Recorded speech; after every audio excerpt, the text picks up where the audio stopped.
Assalamualaikum Sobat Football United ya. Dari konferensi pers Erik ten Hag menghadapi Sheffield United dijelaskan bagaimana ketika menghadapi Coventry Alejandro Garnacho harus diganti karena ada gangguan di sana, ada cedera ringan ya. Walaupun dikabarkan ada kemungkinan akan bisa bermain ketika menghadapi Sheffield United. Dua pemain Scott McTominay dan juga Marcus Rashford diganti karena ada gangguan di sana, bahkan sangat diragukan untuk bisa tampil menghadapi Sheffield United. Bruno Fernandes juga ada gangguan ya kan, dengan fisiknya, dengan tangannya. Dan situasi lini belakang Manchester United, bagaimana back tengahnya masih akan pincang ya, karena belum ada kabar pemain senior yang absen di pertandingan sebelumnya akan kembali. Tapi juga situasi dengan Harry Maguire yang tampil bagus ketika menghadapi Coventry. Ya secara rata-rata dia tampil bagus, tapi ternyata dia tidak latihan sepanjang pekan sebelum menghadapi Coventry. Kenapa? Karena ada cedera juga. Bahkan mungkin dia tampil ketika menghadapi Coventry belum 100% situasinya. Mungkin bisa seperti itu. Nah, ini menunjukkan di akhir musim Manchester United yang situasinya sempit dan terhimpit dalam usaha berburu tiket ke Eropa ya. Bukan Champions League tapi Europa League. Ini masih harus dihadapi dengan masalah cedera. Luar biasa menurut gue.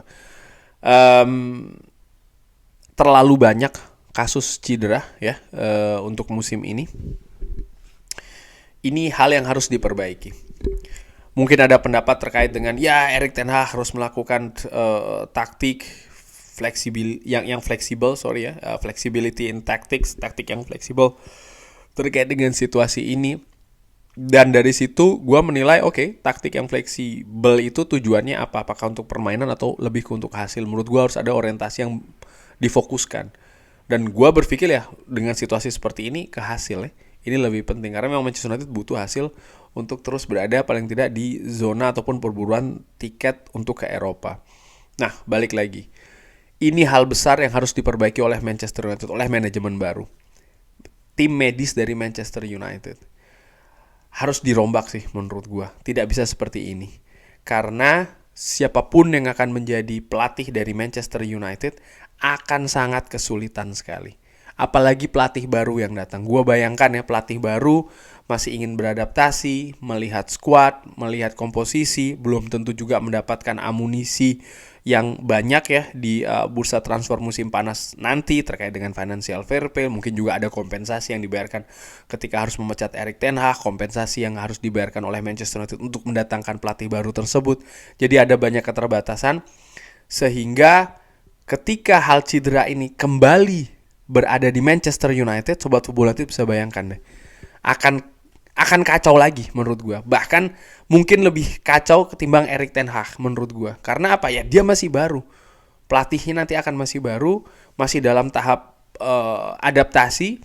Adaptasi pun menurut gue juga ini akan menjadi sebuah tantangan ya, karena dari bulan Mei ke bulan Agustus nanti akan ada Euro di bulan Juni dan Juni dan Juli. Pemain Manchester United banyak yang memperkuat negaranya di turnamen tersebut, jadi tidak bisa ikut persiapan ya kan untuk musim yang baru. Setelah Euro pasti mereka akan ada mendapat waktu istirahat ya, mungkin sepekan 2 pekan sebelum mereka akan kembali. Jadi ada waktu yang singkat untuk pelatih baru nanti untuk melihat komposisi, beradaptasi, mencari konsep dan lain-lain. Belum lagi dengan tour Manchester United yang ya menurut gue pastinya akan compang-camping juga. Dan kalau hal ini nanti ketika Manchester United masuk ke musim baru, lagi-lagi cedera melanda ya, ini akan jadi bencana yang sangat besar bagi Manchester United. Yang gue khawatirkan juga, ya tahun ini tentu saja ada Euro, tadi gue sudah sebutkan, maka pemain-pemain pilar Manchester United yang kebetulan tim nasionalnya membela negaranya masing-masing ya di Euro ini, waktu istirahatnya akan sempit, waktu istirahatnya akan sedikit. Musim lalu, jangan lupa ada situasi yang hampir sama juga dengan World Cup ya kan, yang frekuensi pertandingannya jadi tinggi, apalagi World Cup-nya juga berada di tengah-tengah kompetisi, ada pendekatan fisik yang harusnya berbeda gitu. Dan menurut gue ini jadi benang merah di salah satu faktor elemen maksud gue yang memberikan fakta ataupun kenyataan Manchester United akhirnya banyak pemain yang cedera. Karena gue melihatnya begini, Piala Dunia nih ya, di bulan Desember pemain kembali langsung harus memperkuat Manchester United di kompetisi yang pada saat itu juga sudah memasuki tahap akhir ya kan. Kompetisi selesai, istirahat sebentar, mereka tour di Amerika yang padat sekali, lalu jarak perjalanannya juga sangat jauh sekali. Kesempatan berlatihnya mungkin juga tidak banyak, sehingga ini akan berpengaruh di situasi fisik.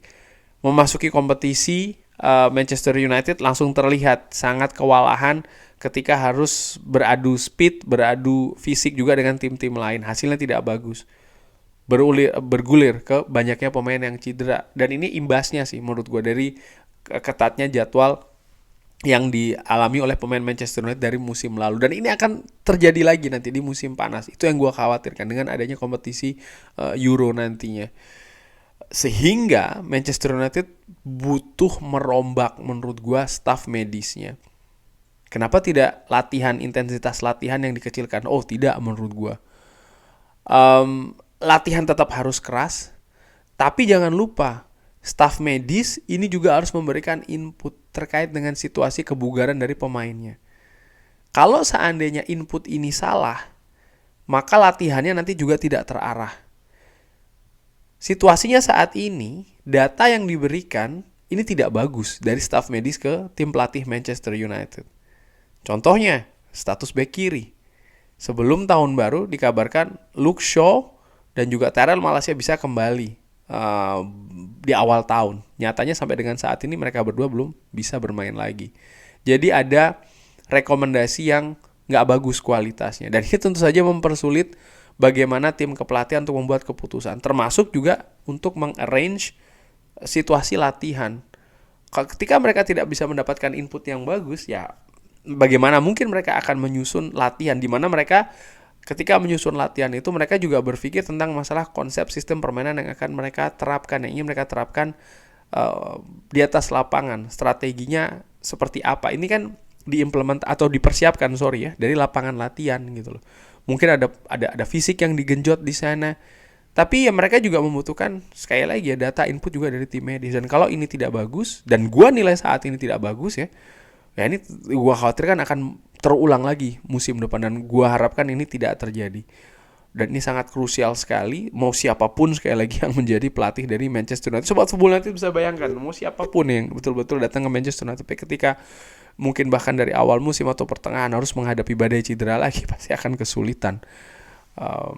Dan ini ya menurut gue masalah serius bagi skuad Manchester United. Dan gue juga melihat inilah yang menjadi tantangan besar bagi Erik ten Hag yang tadinya diperkirakan setelah tahun baru akan membaik ya situasi cedera ini, pemain akan kembali lagi, dan ketika ada pemain-pemain kunci yang kembali, Manchester United bisa mendapatkan hasil positif. Ketika Lisandro Martinez kembali, ada hasil positif yang didapatkan. Ketika Luke Shaw kembali, ya kan, ada hal positif juga yang didapatkan. Dan juga pemain-pemain lain yang kembali dari masa absennya. Tapi ketika cedera itu berulang lagi, ya masalah mengalir lagi di Manchester United. Salah satu indikatornya sih menurut gue gampang ya. Ketika Erik ten Hag ini menempatkan banyak pemain akademi, pemain muda di bangku cadangan, di situ gue berpikir ini situasinya kacau lagi gitu loh. Ya ini salah satu fakta besar menurut gue ya. Dan gue lihat demikian kenapa ada kemunduran Manchester United musim ini dibanding musim lalu. Salah satunya adalah penanganan cedera ya, dan juga fisik, kebugaran dari pemainnya, dan ini harus menjadi concern besar dari manajemen Manchester United untuk musim depan. Kurang lebih demikian. Bagaimana menurut Sobat Football United? Jangan lupa like, subscribe. Wassalamualaikum warahmatullahi wabarakatuh. Thank you.